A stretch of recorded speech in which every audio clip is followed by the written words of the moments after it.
Welcome to another Steeler Thoughts and Chief Feelings film review. This video will be a review of the Steelers-Raiders game from Week 6. This was a 32-13 Steelers win in Las Vegas, and we have several plays to look at from this game. First of all, I'd like to thank all of you that have been following along with the film reviews. I know our Chiefs Saints film review was very heavily watched, so I appreciate all of you that spent time watching that. We also appreciate those of you that follow along with our video podcast on the same YouTube channel, the Steeler Thoughts Chief Feelings channel, or if you get the audio version wherever you download your podcasts. We're also on social media, on Twitter, TikTok, and Instagram at STCF715.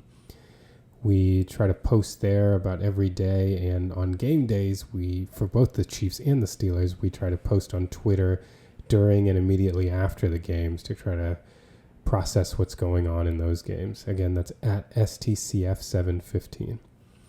But for now, let's get into this game. The first play that we're going to look at is actually in the second quarter, about 8:38 to go in the second quarter. And the Steelers are currently down 7-6, and they're faced with a 3rd and 11 at about their 18-yard line. So as you see here, the Steelers have one tight end on the field and one running back, so that's 11 personnel. One running back, one tight end, and they've got 3 wide receivers. And they're going to run a pass play with the following route combination, try to get the first down. They've got Pickens over here who's going to run a comeback at the sticks. They've got Calvin Austin who's going to run a deep over route. And they've got Van Jefferson who's also going to run up to the sticks and run a comeback. Late, Freiermuth is going to block and then kind of leak out and run an out route. The Raiders are going to run a pretty standard cover one-man coverage. So they're covered here, manned up here, and they're going to have Spillane, the linebacker, who's going to get the running back. This is your single high safety, and he's going to come down and act as the robber in the middle of the field. So let's watch this as we go.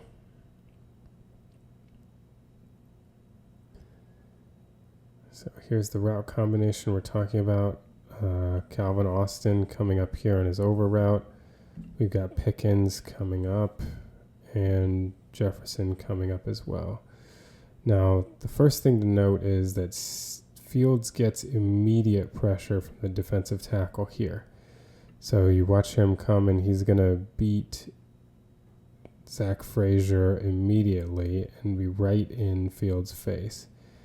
Additionally, you're going to have the other tackle here stunting. So maybe saying he beat Frazier is a little premature, because watching this, what it seems like is you've got this tackle kind of stunting over. So what he's trying to do is he's trying to occupy Frazier and then get into the guard.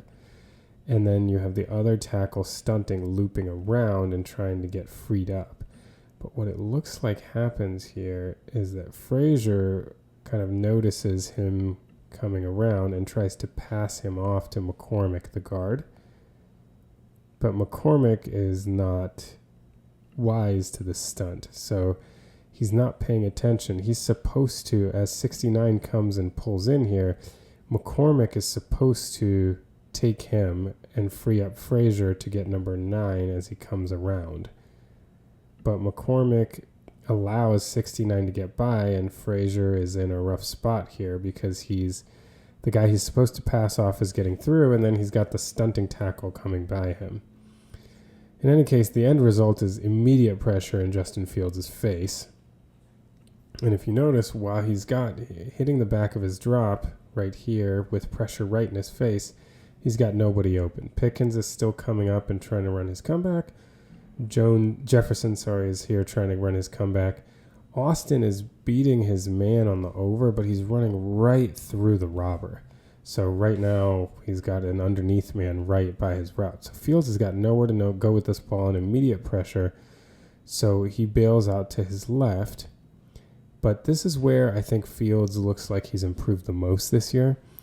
he stays composed in these situations. Rather than dropping his eyes and trying to create with his legs solely, he keeps his eyes downfield as he goes, and he tracks Austin's route. In the meantime, the robber, seeing Fields running, is coming down to try to prevent a scramble, creating a huge void underneath. And so as Austin comes on his over, he's wide open with nobody underneath, and Fields throws a great ball. Look at him on the run, running to his left. So watch Fields here as he gets out of trouble, running to his left, fires this ball on the run, right on the money for Austin here, who gets a big gain, ends up being about 20 yards. Again, this is a really nice element that Fields adds to the quarterback room here. He's got that athleticism, both with his legs and his arm talent. And here, he's really put in a tough spot. You know, he's got that immediate pressure due to the failure of the center and right guard to pass off their stunt inside. And he keeps his composure, gets out of trouble, keeps his eyes downfield, finds his over route, and gets a first down. If we look here from the end zone view, we'll be able to see the stunt in all of its glory. So again, as we were saying, 69's goal is to try to occupy the center and then go into the guard. And hopefully by occupying both of them, he allows number 9 to come around and get a free look at Fields. But watch what happens. So you can see Frazier, he's right here. Here comes the stunt. And so this is exactly like what you want, right? Because the initial assumption is he's got him and he's got him, but we're going to switch. And McCormick ends up setting so far up in relation. So this is where kind of an offensive line person could help us out here on who's more at fault. Rewatching it here, it almost looks like Frazier might have set too deep here. Because what ends up happening is he's set deep enough that 69 has an angle to get around without having to cross 66's face. So I know I've kind of come back and forth on this while watching this video, but it really looks like maybe the issue here is that Zach Frazier has set too deep. So when the defensive tackle 69 here is stunting, he's able to get behind McCormick. 9 comes around, but that's inconsequential. And Frazier, for his part, does a good job of coming back, and Ciamalo helps him out to get 9. But 69 has already gotten through completely. And now that I look at it from this view, I do think it's probably due to Frazier setting too deep. He didn't really give McCormick a chance on the pass-off. In any case, the end result is Fields with a lot of pressure in his face just as he hits the back of his drop. You can see here Austin still hasn't crossed the underneath defender. He's not open yet, so Fields runs. And then you see this is what having a quarterback with movement can do. 34 sees the run, vacates the middle of the field. Suddenly there's nobody underneath Austin whatsoever. Look at that throw on the run. Great pass from Justin Fields, and that's a big first down. All right, we pick up the game now with 2:39 to go in the second quarter. The Raiders are still up 7-6, and they have the ball 1st and 10 just inside, or sorry, it's not 1st and 10, 2nd and 7 just inside their own 30-yard line. The Raiders have lined up in 22 personnel. That first digit 2 means that there are 2 running backs. The second 2 means there are 2 tight ends. And that leaves us with 1 wide receiver. He's actually a practice squad call-up named Christian Wilkerson. And the Steelers are here. We've talked about in the past that sometimes in their base set, they'll go with 3 interior linemen and 2 edges. So they really have like 5 down linemen, and they retain 4 defensive backs and only 2 linebackers. So instead of the 4-3 base, it ends up being a 5-2. They do against heavy personnel often. And what the Raiders are going to try to do is they're going to run a toss concept. So they're going to put this tight end in motion to kind of lead, and then they have the fullback, and they're going to pitch it to the running back. And those of you that have been following along with our film reviews this year may remember that we had, during the Steelers-Broncos game, we had a conversation about TJ Watt being blocked by a practice squad wide receiver when setting the edge in a run play in the first quarter against the Broncos? Well, as you see this lining up, remember we said this toss concept, so everyone's going to be moving right. The tight end is going to lead the fullback, and TJ Watt is the guy responsible for setting the edge, and he's up on a practice squad wide receiver yet again. And we talked about in that video that if that's your plan, you probably want to change the plan, because when TJ Watt sets the edge, he's going up against a blocker that just cannot block him. And look, we're starting here. Look at where Wilkerson's feet start around the 29-yard line. Watch where he ends up as TJ just pushes him back. He's inside the 27 to about the 26. And look at what this does to the running back. The running back is looking for the ability to get around the edge and start getting upfield. But as you push the blocker farther and farther back, you make him have to widen his path, which takes longer and longer and allows these flowing defenders to squeeze him toward the sideline before he can start getting upfield and getting positive yardage. And it completely, TJ Watt just manhandling the practice squad wide receiver, Christian Wilkerson, completely blows up this run play. He's aided by Landon Roberts, who seems like his primary responsibility is the fullback, who IDs this and also gets in to make this a difficult play. But as you can see, even initially, the running back's going to have to stop his motion to the outside because Watt is getting in his way. Theoretically, he could have maybe found some room somewhere to cut it up, but this is where Landon Roberts gets in the way as well and starts to make the tackle. And then TJ Watt shows why he's a superstar, and you can see his right arm right here. As the running back is coming by, he pulls out that arm and punches the ball out right there. And as you see, there's a bit of a scrum, and it looks like Keanu Benton falls on it. And the Steelers get a big turnover right there. But this all started with, again, the play going in being that Christian Wilkerson is going to block TJ Watt, who's setting the edge. And that's ultimately what dooms this play. Like, this toss is not going to work if you can't set a strong edge, and it doesn't seem like this is the man to do it, especially not against this man. So, part of the reason why teams lose games is execution, and part of it is by planning, and this just isn't a good plan to have TJ Watt blocked by a practice squad wide receiver. And to make matters worse, he ends up punching the ball out and forcing a turnover. I thought we would bring back the play against Denver. This play was reviewed in our Week 2 film review, but just so you can see, Denver ends up running almost the exact same play. The difference is that the tight end that started to lead started over on the left instead of in the Raiders play. He was set over here on the right and then went in motion. But look, you got TJ Watt on a practice squad wide receiver.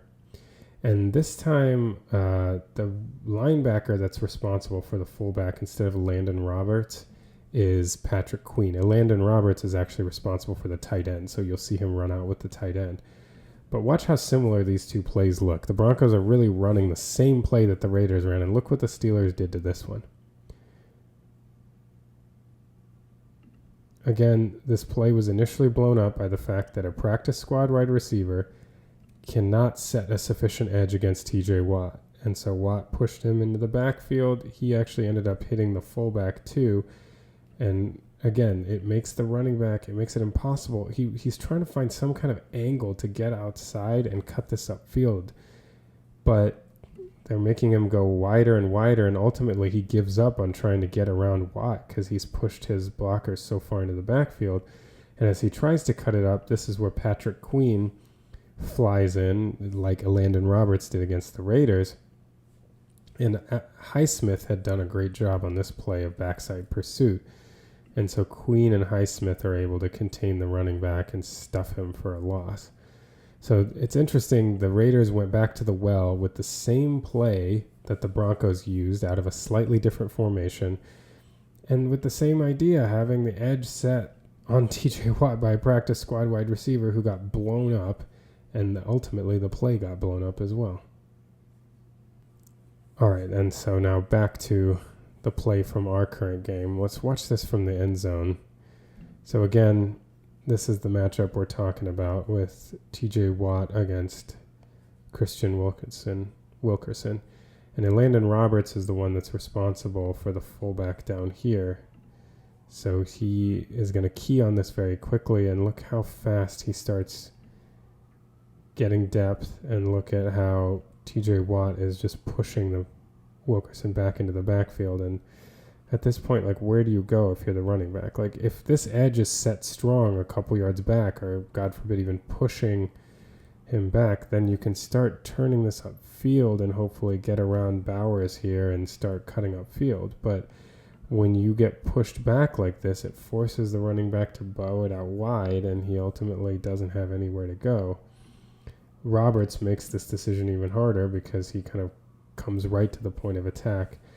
And here is the punch out from TJ Watt. Just what a big time play. I mean, TJ Watt is kind of that definition of a superstar player that makes superstar plays. This is why you pay your stars. And look at him get in there and just punch that ball out.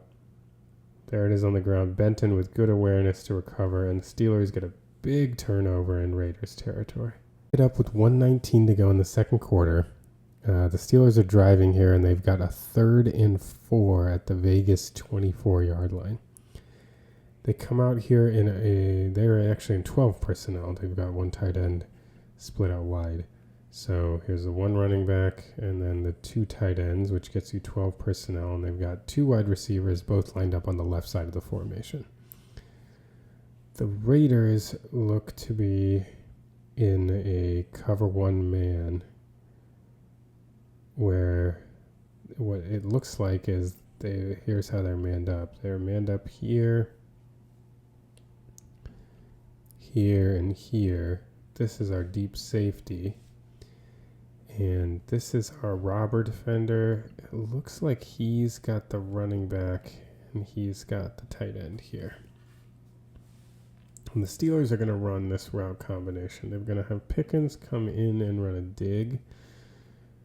Jefferson comes in and runs an out. Washington runs a curl, and it looks like Freiermuth is supposed to run a post, but he gets tripped up, so it's kind of hard to tell what he was trying to do. So as we watch this develop, you can see your single high safety dropping back, Fields coming back, and this is what he's seeing. Well, now that I look at it, it looks like this safety might actually have been responsible for the running back, because it looks like Spillane is taking Washington. But Fields makes this is the kind of play that you'd be worried about, right? I think I've said multiple times on the podcast and throughout film review, I'm a big proponent of Fields, and I prefer him starting to Russell Wilson for the Steelers. But the one thing that would make me change my mind is careless turnovers, because I think the floor in that respect has the potential to be lower, although it clearly has not seemed that way this year. And this is the kind of play that people that are concerned would be worried about. Here, Fields is coming out. He's got Pickens coming on the dig, but there's clearly the robber defender underneath. You should not throw this ball to Pickens in this situation. And Fields does, and understandably it's intercepted by the underneath defender. This is one of those, when you've got a kind of middle of field defender here, you can't be throwing a route in behind him. You really have to know your windows and what's open. And this ball was just forced into Pickens at a time that it shouldn't have been. Now, if I'm trying to speculate as to why, because this just doesn't make sense, right? Like, when you see this coverage, the options here are he just completely flubbed it as far as just missed the coverage. When you see that you're cover 1 with an underneath robber, you really have to be careful throwing an intermediate dig route, like middle of the field route, right? Because this can be intercepted, as we've just seen how that can happen. So one option is that he just completely misread the coverage or didn't see the underneath defender. That would be unfortunate.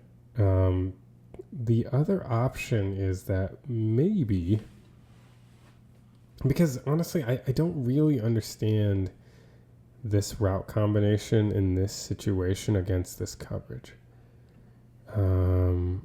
Usually when you've got like the post and the dig, you're trying to get the safety to come on one versus the other and hopefully get one open. But that really makes a lot less sense in this kind of congested space. Like if you're back 20 yards where there's more room to run around, because here the safety doesn't really have to worry about driving on this route because the underneath defender is close enough to that route to, as we just saw, intercept the ball. If things are spaced out a little bit more and we're, worried about somebody going really deep, then there's the opportunity that there could be a gap between these guys to be exploited here. So this route combination, I'm not really 100%. And the other thing that what I would expect, honestly, if you're running a dig route that seems to be the kind of first read on this play, the one that Fields want, then you would expect that there's another route that puts this defender in conflict. The first option to me is that maybe Van Jefferson is running an option route here. You see how he kind of tries to set up the defender? Is it possible that the expectation was that he was going to run like more of a drag? Because if he runs a drag and then starts occupying this guy, you might open up a void for the dig route. So if Fields is expecting the underneath defender to be occupied here, then it might make a little more sense why he went straight to the dig and why he might miss that defender. If you might miss that defender if you're expecting that your route combination will kind of take care of him having another responsibility. Otherwise, it's kind of hard to understand. It's also because A, you just can't make that throw with the underneath defender, and B, you can't be running a play with this as your primary read without doing something to make it so that this defender can't sit on that route. So this just doesn't make sense. Like, I hopefully don't come across as too much of a Fields apologist when I say that I do think that something's wrong about this play. This play just doesn't make sense as far as what you'd be trying to do. There is no route that is preventing this guy from sitting on this dig, which, I doubt Arthur Smith designed a play like that. So I don't know. I don't know what to make of this play, but in any case, not apologizing for Fields and the side that you can't throw this ball. You can't throw this ball with an underneath defender on a dig route, and it shows you exactly what happens if you do throw that ball. Now, you'll notice that Fields was not charged with an interception on this play because there was a roughing the passer call. If you look over here, it's kind of hard to see the detail in all 22, but it looks like the call was, because this clearly doesn't seem like it's a late hit, right? So it can't be roughing the passer for hitting him late. Let's see. The rule allows you, before your second step after the ball is released, you can hit the quarterback. I feel like the penalty must either be the kind of driving him into the ground variety, although it does look like he's bracing himself with his hands. So I think the word in the rule is that if you're hitting somebody after the play, after the ball is thrown, you can't use all or most of your body weight. Basically, the idea is like they allow for you to hit him post when the ball comes out if it's before your second foot hits the ground. So you're allowed basically one step, which he's clearly within one step, but you're not really allowed to drive him or make forcible contact afterward. Like once basically what they're expecting is if you hit a guy after he's thrown the ball, then you let up immediately because he's thrown the ball. Whereas if you're sacking the quarterback, then you can bring him to the ground with your body. So maybe that's what they called here. The other potential is they might have called him for a hit to the head or neck area, which is also not allowed. You can see the defender's right arm goes up in the air here and hits him somewhere up high. So I'm not sure which variety this was that was called. Let's see it here from the end zone view. First of all, if you start, if you look with Fields, look at Divine Diablo is right there. You cannot make this throw. He's right there. But like we said, it is weird to me that there's no underneath route to try to get him to even step up a little bit to create a window for that throw. But then let's look at 91. So he releases it there, definitely before his second foot hits the ground, so that part's gone. If he touched his head, it's very slightly. He went right next to his head and hit his shoulder. I don't know if they'll count. Although it does look like, you know what? It's possible that their helmets made contact there.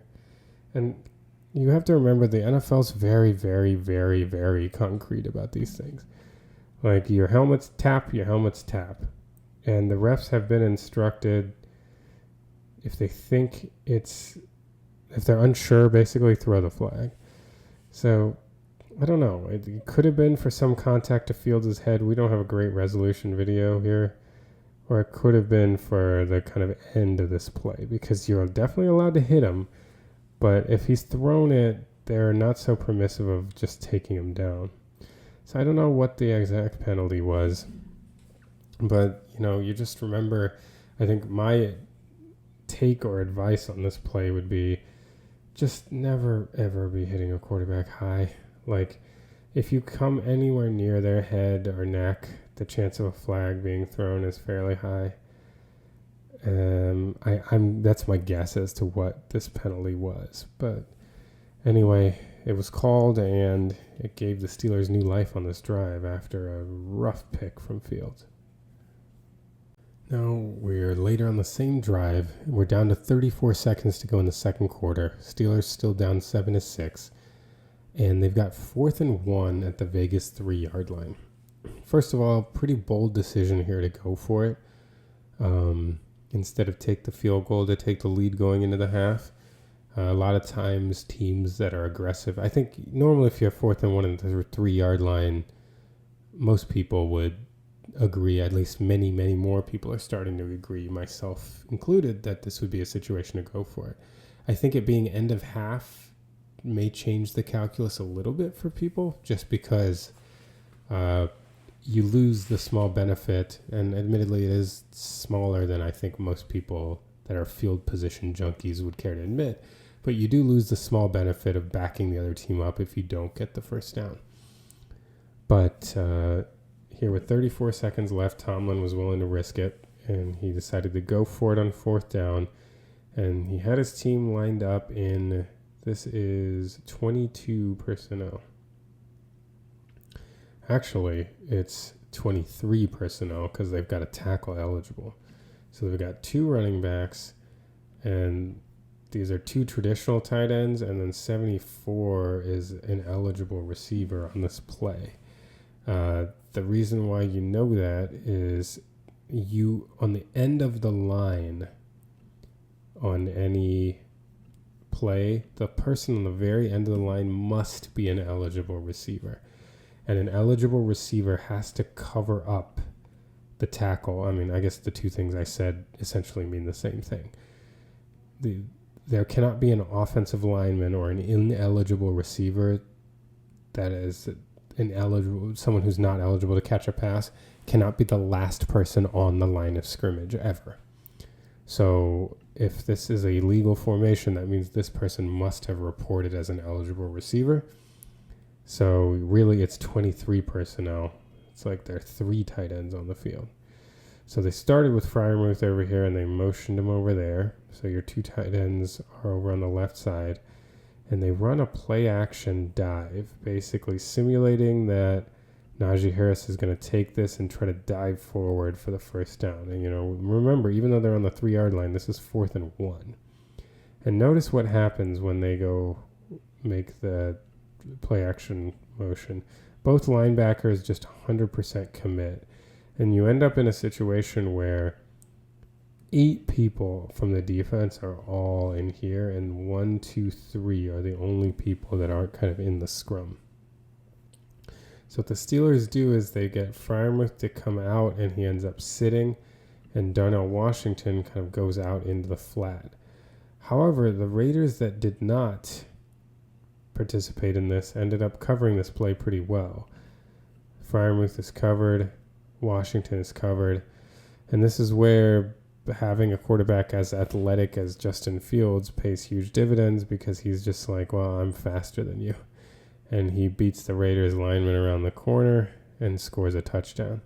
What an incredible weapon in the red zone, So he comes back and he's here thinking, all right, he's covered, and he knows I can beat everyone to that spot, and he goes and does it. It's just such an incredible weapon to have in the red zone. So we'll see this from over here. Again, as you see, this is the left tackle, so he's got to have somebody covering him on the line, which means he's got to be up on the line of scrimmage. Again, here's the right tackle. He's got to have some eligible receiver covering him up on the line of scrimmage. So this must be an eligible receiver for this to be a legal formation. Here we go with the fake dive, and I want you to look at the linebackers. They're just firing up. I mean, everyone is playing this. Even 20 takes several steps forward initially, playing this like it's a run. Najee Harris does a good job of even faking a jump here.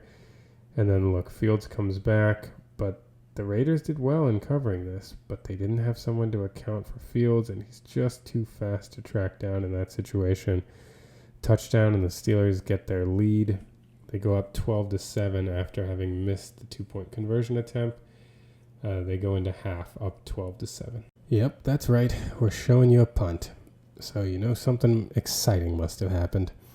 We're at 11:07 to go in the third quarter, and the Raiders have a 4th and 17. They're still trailing the Steelers 12-7. They are here in punt formation, and you can see the Steelers are lined up here ready to block. And if you notice, they have overloaded this side. And so with Bishop coming up, they've got 4 and then 3 blockers on this side. So that somebody is going to have to be taken by underneath. And on this side, again, they've got 4 and 3. So you imagine that one of these 4 is being taken by this guy, and one of these 4 is being taken by this guy. All right, so as they get going, it looks like what the Raiders decide to do is they decide to have him block him, him block him, him block him, and let Jeremiah Moon come in the middle where 29 is supposed to get him. But Moon ends up kind of dipping his shoulder a little bit, and 29 honestly just whiffs on this block entirely. And that's why this strategy is a little interesting to me, because, I mean, I know it might be a little different in special teams and with punt formation, but, when you're talking about rushing the passer, you don't want to let the inside guy go, right? And technically, none of these people are free rushers. You do have behind guys to block, but it's interesting. They let the guy go with a straight path, and when the punt protector misses, he just gets a straight beeline to the punter. And I mean, you won't see a more comprehensive punt block than this. I don't even think he blocked it with his hands. I think he blocked it with his chest. He was almost in a position to take this ball off of his foot. And this is another big play, this time by the Steelers special teams. to get the ball for the offense in great field position. But if you watch this like in real time, it's quite a stunning block how close he gets. Like he's like right on top of the punter when he punts it. But it looks like 29 just completely whiffed on that. But it's a big play for the Steelers. Already up 12-7, and they get the ball in very favorable field position. Pick up the game with 7:32 to go in the third quarter. The Steelers have a 2nd and 10 at their 20-yard line, and at this point they are up 15-7 in this game. And this is the time when the Steelers started exerting their will a little bit on this game. So let's see how they handle this play here. Right now, the Steelers are in 12 personnel. They've got 1 running back, and they've got 2 tight ends. And so they've got 2 wide receivers. And on this 2nd and 10 play, coming in the double tight end set, they're actually going to run inside zone to the left. And so we'll kind of watch how they end up blocking this up. But running inside zone, the key part that I want you all to focus on is the backside of this play, because it becomes pertinent to what ends up happening here. So on the backside, really, the kind of end man, you're not really focusing on the end here. The end gets kicked out here by this tight end. Sometimes when people run inside zone, they'll have the tight end on the strong side, like to the play side, because this run is technically going to the left side of the center. So sometimes you'll have the tight end on this side, and they'll actually come over and try to kick out the end from behind. And this end defender is responsible for coming up to the linebacker. So as you see this in motion here, you see Washington is coming up to get the linebacker, and Freiermuth is trying to kick out Max Crosby. Well, what ends up happening on this run is Crosby really kind of loses his discipline here on the play, because the whole point in defending zone runs is kind of flow along the line of scrimmage and keep gaps filled so that running backs can't cut back.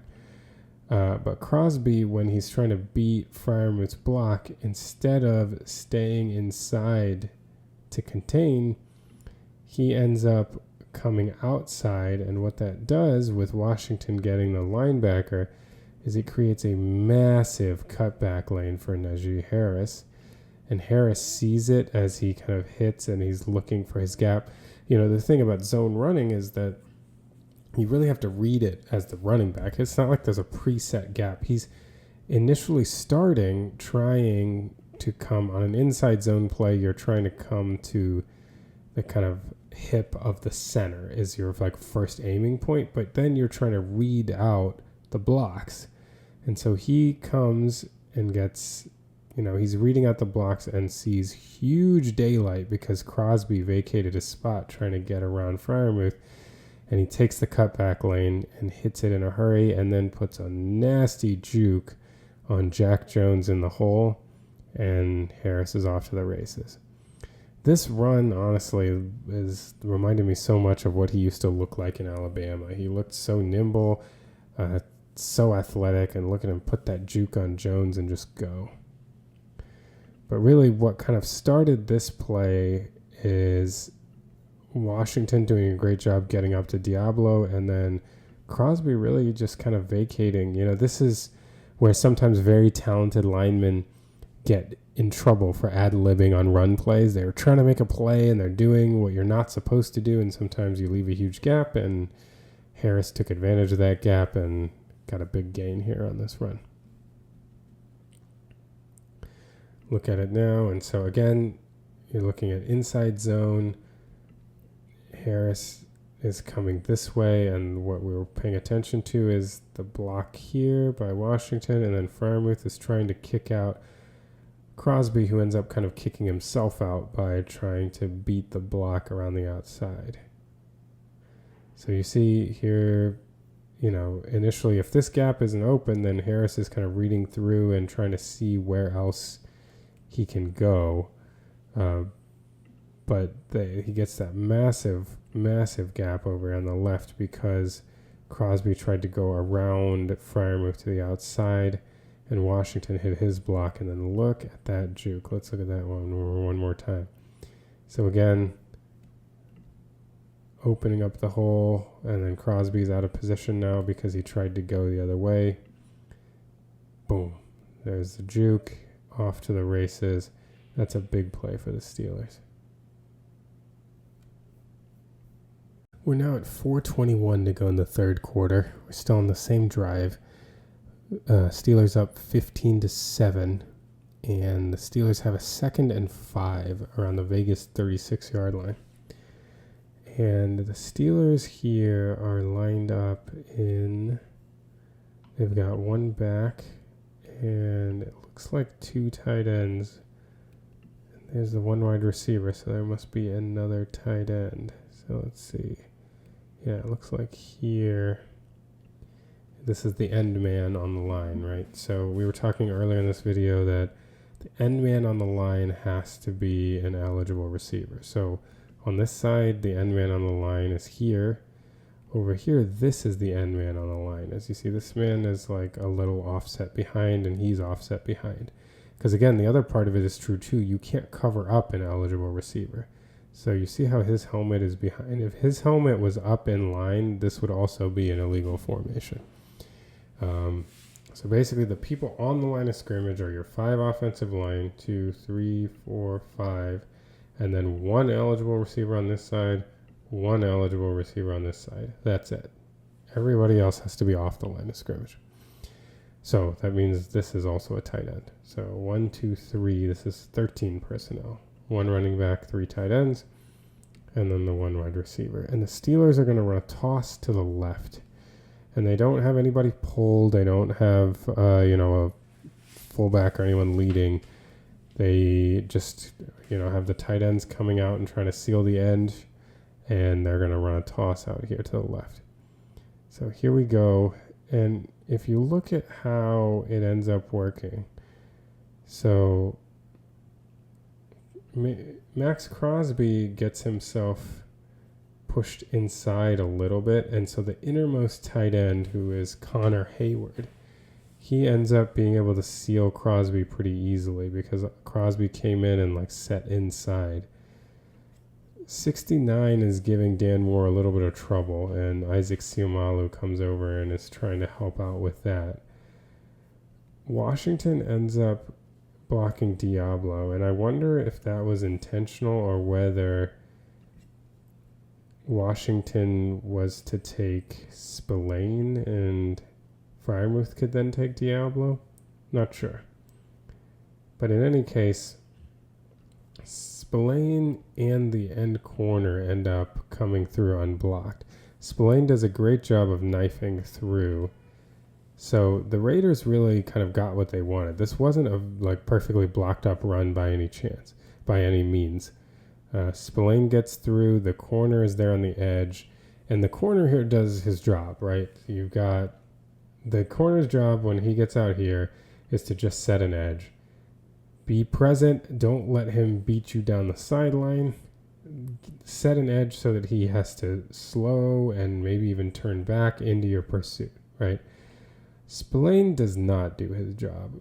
When he's got help on the outside, all Spillane has to do when he gets through this is break down as well.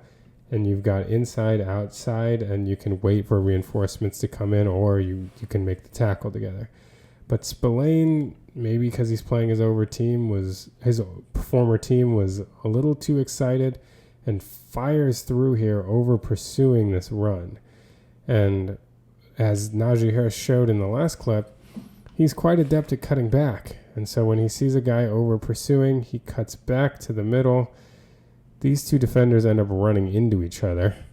Spillane kind of takes out the corner, and suddenly Najee Harris is able to kind of come through the muck and break free. Once he's free, he comes down the sideline, and he ends up diving in and getting the ball on the pylon. He actually scores a touchdown on this play. So let's watch this in real time. There's Spillane coming in, over pursues. Najee manages to cut inside of him. And once he gets some daylight, he went full speed. Najee was really on one in this game. very intentionally, running through tackles from the first quarter. Let's see it again. If Spillane doesn't overrun right here, if he had just stayed back and broken down, they've stopped him for a minimal gain. But Harris with a very nice little cutback and a good job navigating traffic. It wasn't like it just busted open for him. He managed to squeeze through and find his gap.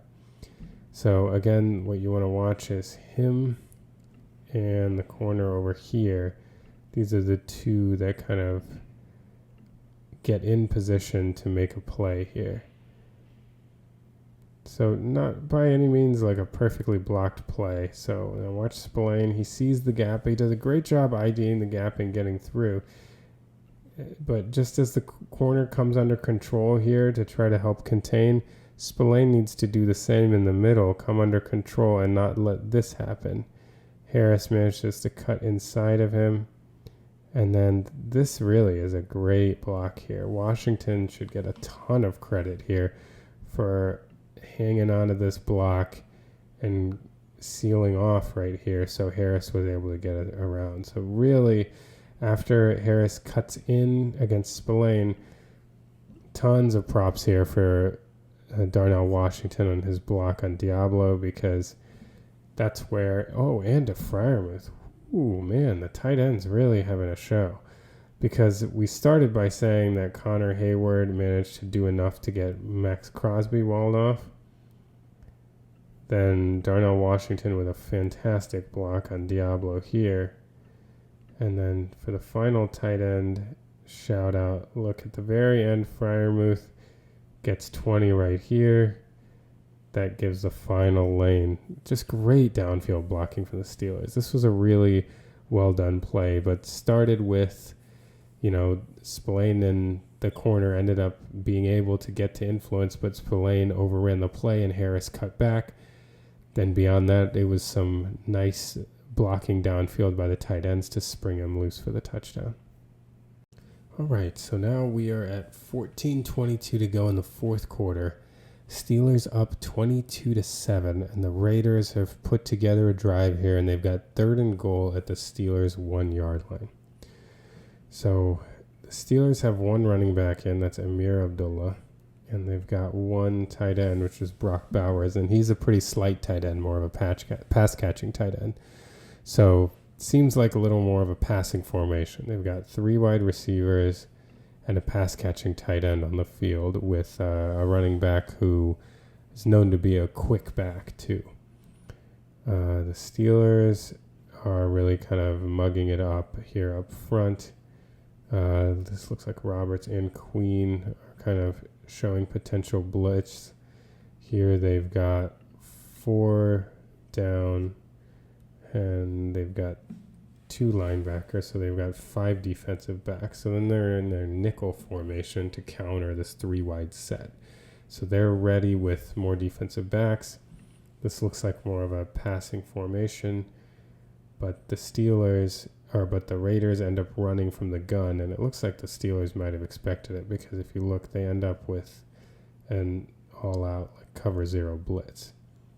So they end up sending the house into this shotgun run, and I think the first bit of credit should go to Patrick Queen and Larry Ogunjobi, who together just manhandle the right guard and push him into the backfield, which forces Amir Abdullah to pull this run out wide. He can't get anywhere north-south to start, and as he comes out wide, TJ Watt sheds his block, and just as he did earlier in this game with his look at his right arm, as Abdullah is trying to find his way forward, Watt comes in and just punches that ball out right there. You can see the ball falling. Forces another massive fumble, and Deshaun Elliott is there to pick it up. And honestly, if at this moment Deshaun Elliott picks this ball up and Watt right here, the high effort guy, doesn't lunge for it, I think Elliott scores a touchdown. But Watt lunged for it and kind of got Elliott off balance, and he wasn't quite able to regain his balance. Because if you look at anyone who was in any position to do anything, this is an offensive lineman, quarterback. So if Elliott is able to pick up this ball right here and just stand and start running, I think he's gone. This would be a touchdown. But since Watt tried to lunge for the ball as well, he kind of knocked Elliott off balance. He was kind of stumbling, trying to get his balance, and they were able to catch him and tackle him around the 12-yard line or so. But again, as we said earlier, just a superstar play from TJ Watt. It's unbelievable how he makes these timely plays. I mean, he must be so difficult to play. And forces a big fumble, and the Steelers get a red zone turnover. So here's the cover 0 blitz. If you look, they're sending 1, 2, 3 extras. They've got 7 going and 4 staying back. And again, as we said, look at Queen and Ogunjobi, who started this by getting the guard back and forcing Abdullah out wide. Watt, as Abdullah's trying to find a way to turn this upfield, sees an opportunity and punches the ball out. And you can see here, if Watt just hadn't dove right there, I think Elliott picks this up and just runs it back for a touchdown. But Watt dives, and you can see it kind of take out Elliott's legs, and he's struggling to regain his balance and goes down. But in any case, a huge turnover. Steelers get the ball back. They're still up 22-7. We now have 9:16 to go in the fourth quarter. The Raiders have the ball. They're still down 22-7. And they've got a first down at their own 14-yard line. The Raiders come into this play in 11 personnel. They've got the 1 running back and the 1 tight end.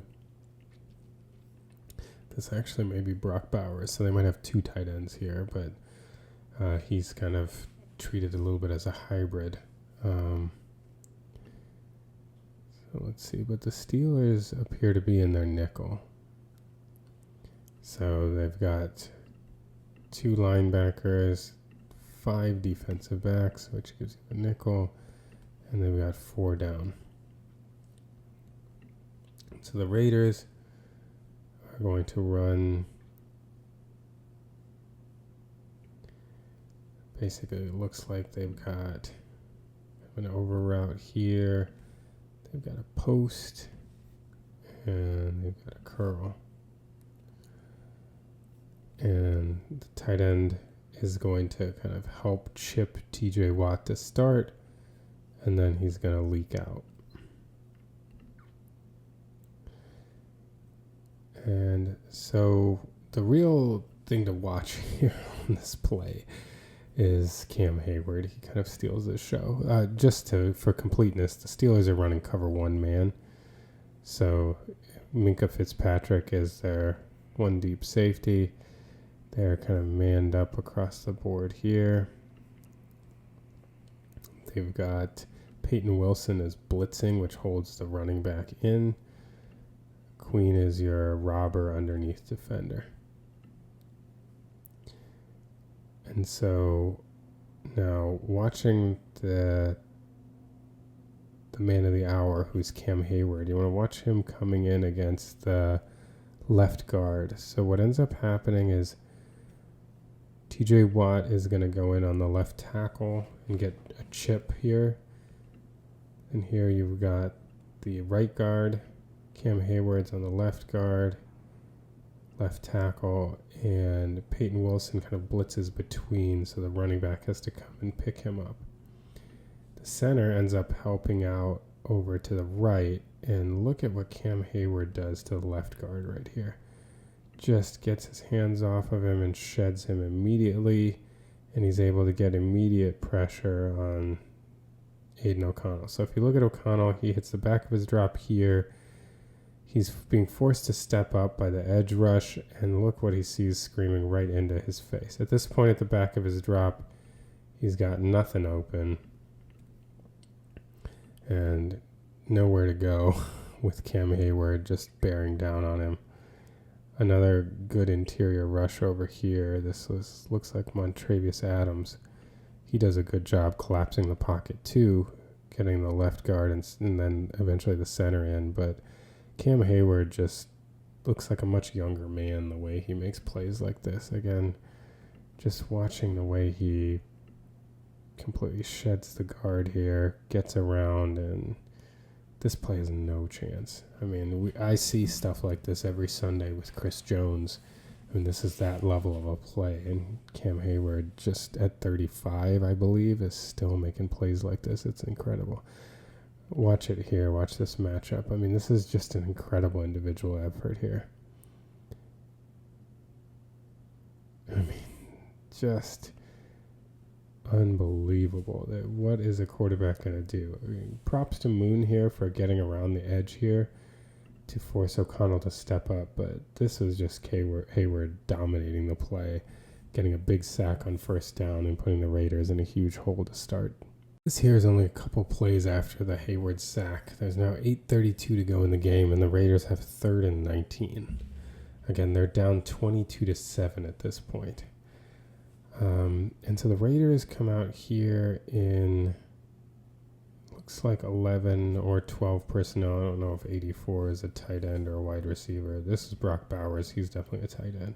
So we got one running back, and if it's one tight end, it's 11 personnel. If this is also a tight end, it's 12 personnel. The Steelers, since it's 3rd and 19, are in their dime package. So they only have one linebacker on the field. That's Patrick Queen.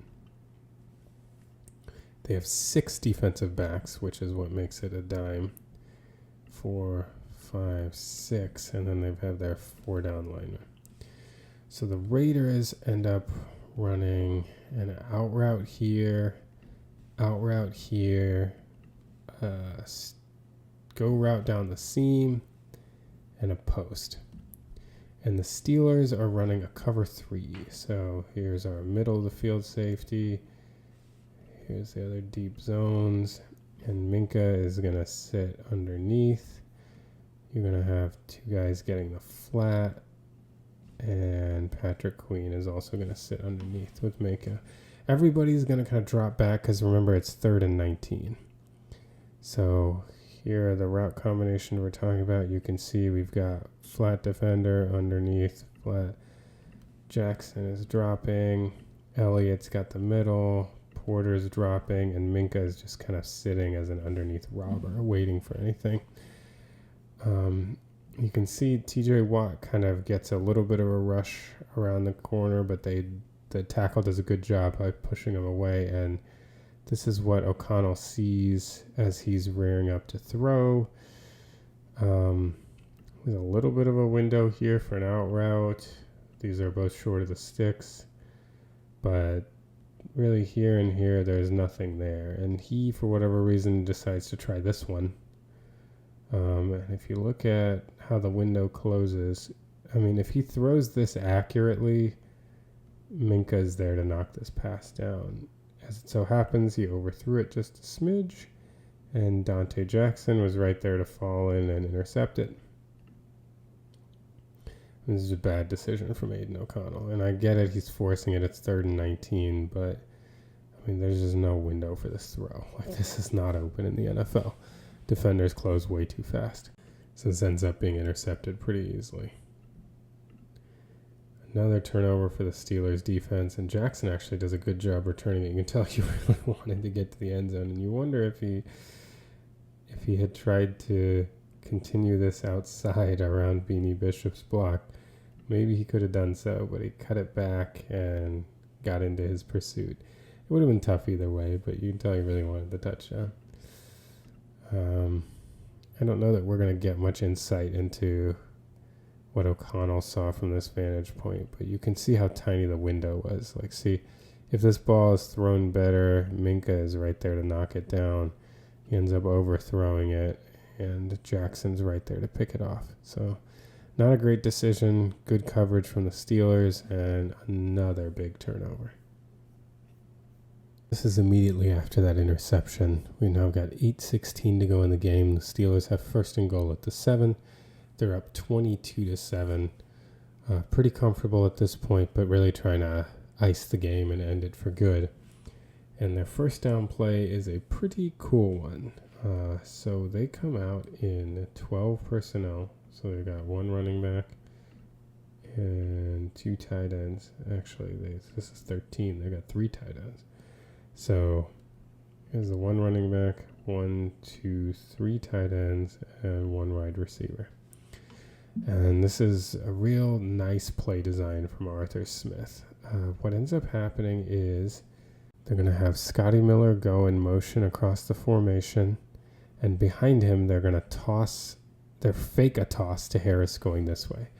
The line is all blocking down toward the left, but just the toss and the jet motion action together, look at the attention that this draws over here.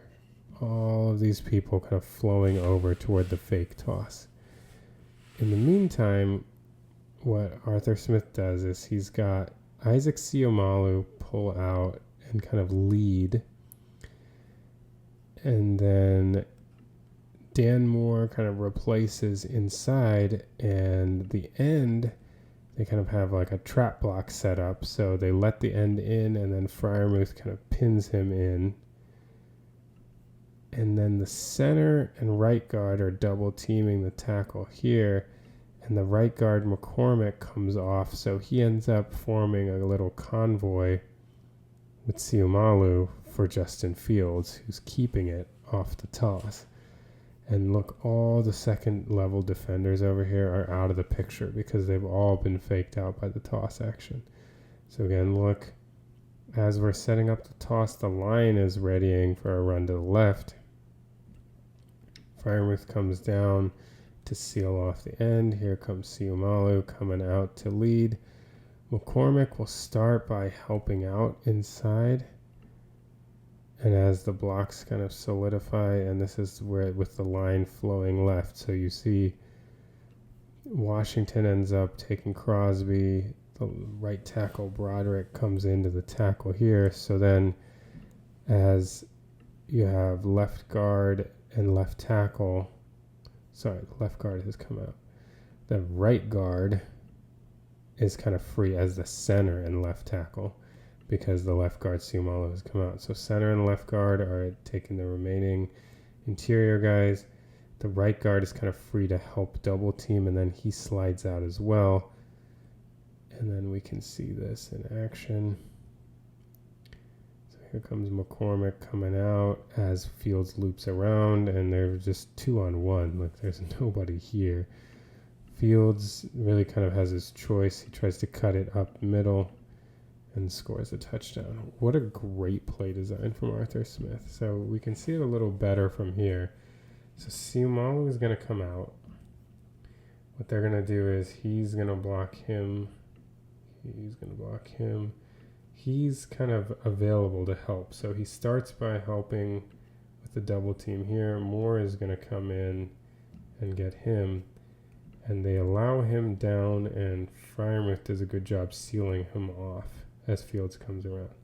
But again, look at the respect for the fake toss here. So here Miller is going to come in motion, fake toss, and look at how much all the backers, everybody gets caught out of position. As Fields comes around, he's got daylight. Comes in for the touchdown. Great play design from Arthur Smith. All right, we're now to 4:43 to go in the fourth quarter. At this point, the Steelers are up 29-13. Still technically only a 2-possession game, so it's not completely over, but Steelers have the ball and they're under 5 minutes, so it's getting there. And the Steelers come out here. They've got a second down at the 34. I believe it's 2nd and 8. And so they come out in a heavy personnel here, looking like they're going to run the football. This is actually 13 personnel with 1 running back, 1, 2, 3 tight ends, and the 1 wide receiver. You can see the Raiders have no deep safety. So they are, again, anticipating the run. And the Steelers actually end up dialing up a shot play. They're going to run a play action to the right side. They're going to send Pickens on a post, and they are going to have Freiermuth motion across and come out into the flat. So we can see this in action here. There goes Freiermuth in his motion. The play action to the right, and you can see Pickens here is 1-on-1. There was no deep safety, so you have some underneath defenders here, but Pickens is already well past that and heading over to his post. And here's the throw from Fields. The ball's underthrown, and Pickens actually makes an amazing adjustment to this ball in the air. I don't know that any receiver on the 2023 Chiefs would have had a prayer of catching this ball. Great adjustment in the air, and he catches it down at the 4-yard line. But, I've been very positive about Fields and his passes, his arm talent, his ability this year. Really like seeing a lot of good from him, but this should be a touchdown. I mean, this is objectively just not a good throw. This ball needs to be placed closer to the goal line and with some air under it so Pickens can run underneath it, and there's no chance for a defender to get to this ball. I mean, he throws it on a line and he throws it very short, making Pickens really adjust for it. But if this ball is put out in this area with some air under it, Pickens just runs underneath this, and it's an easy touchdown. This pass surely should have been a touchdown. Great on Pickens for being able to adjust this ball and see it in real time and make a great catch on it. But that's a tough one. So if we watch it here, there goes Pickens with the post. And if this ball is placed farther out and with some air under it, he's able to run under it instead of having to flatten out his route and dive for it. Again, great catch by Pickens, but it really should not have come to it in that situation. That should have been 7 more.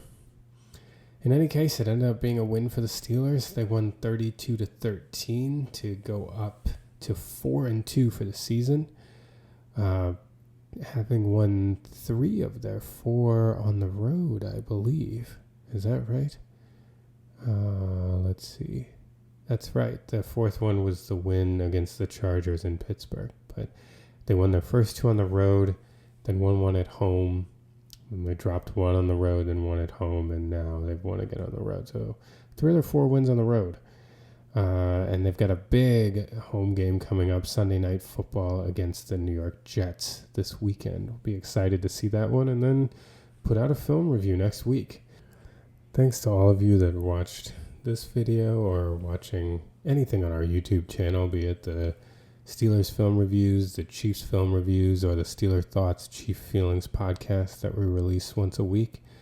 Again, you can download the audio version of those podcasts wherever you download podcasts, and please follow along on social media. Our handle is at STCF715 on TikTok, Twitter, and Instagram. That's at STCF715. We try to post clips from the podcast, from the film reviews, and on Twitter, we try to engage, especially on game day, both Chiefs and Steelers games. We try to talk about what's going on in the games and especially recap after the game. So thanks to all of you that watch and engage. Until next time.